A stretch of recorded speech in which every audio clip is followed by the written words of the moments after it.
எல்லாரும் நல்லா இருக்கீங்களா? இன்னைக்கான பதிவு, தன்னுடைய சிந்தனையில் உயர்ந்த குறிக்கோளை கொண்ட மனிதன் வளர்கிறான். கண்டிப்பாக நம்மளுக்கு உயர்ந்த குறிக்கோள், உயர்ந்த திட்டமிடல் இதெல்லாம் கரெக்டாக இருந்தால் வாழ்க்கையில் வளர்ந்து கொண்டே இருக்கும், வானத்தோட எல்லையை தொடுற வரைக்கும். ஆனால் அதெல்லாம் சரியான ஒரு குறிக்கோள் திட்டமிடல் இல்லைன்னா வளர்ச்சிங்கிறதே இருக்காது. எந்த வளர்ச்சியில் இருக்கிறோமோ அதிலேயே இருக்கிற மாதிரி இருக்கும். இதுக்கு திட்டமிடலுக்கும் குறிக்கோளுக்கும் கடிகாரத்தை வச்சு திசை காட்டிய வைத்து ஒரு கவிதை சொல்லியிருக்கிறாங்க கவிதாசன் ஐயா அவர்கள். அந்த கவிதையை நான் இப்போ உங்களுக்கு படிக்கிறேன்.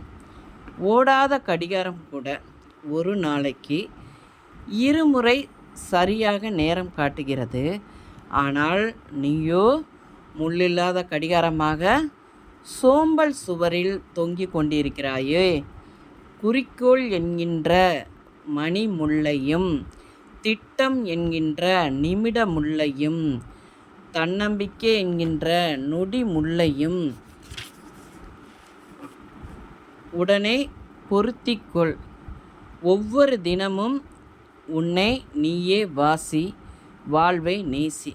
கண்டிப்பாங்க இந்த இதுக்கு உயர்ந்த குறிக்கோளுக்கு இந்த கவிதை எனக்கு ரொம்ப பிடிச்சிருந்தது. அதை உங்கள்கிட்ட நான் சொல்லணும்னு சொல்கிறேங்க. கண்டிப்பாக வாழ்க்கையில் நம்ம வெற்றி பாதையில் பயணம் பண்ணும்போது எப்பையும் அந்த திட்டமிடல் குறிக்கோள்லாம் சரியாக இருக்கணும். அதுக்கு தேவையில்லாத ஒரு 3 விஷயங்களை நம்ம தவிர்த்துட்டோம்னா கண்டிப்பாக நம்ம வாழ்க்கையில் வளர்ந்து கொண்டே போயிட்டுருப்போம். அதாவது அது என்னென்ன விஷயங்கள்னால், கடந்து போனதை நினைத்து இடிந்து போவது, அடுத்தவரோடு ஒப்பிட்டு பார்த்து துவண்டு போவது, அனைவரையும் திருப்திப்படுத்த நினைத்து நம் நிம்மதியை இழப்பது. அதனால் இந்த 3ஐயும் தவிர்த்து விட்டு நம்ம வாழ்க்கை வெற்றி பாதையை நோக்கி பயணம் பண்ணணுன்னா சரியான திட்டமிடலும் குறிக்கோளும் இருக்கணுங்க. அப்போ தான் நம்ம வாழ்க்கையில் வளர்ந்து கொண்டே போகலாம். இந்த பதிவு உங்களுக்கு பிடித்திருந்தால் பார்வதி வீட்டு சமையலுக்கு ஆதரவு கொடுங்க. ஓம் சாய்ராம்.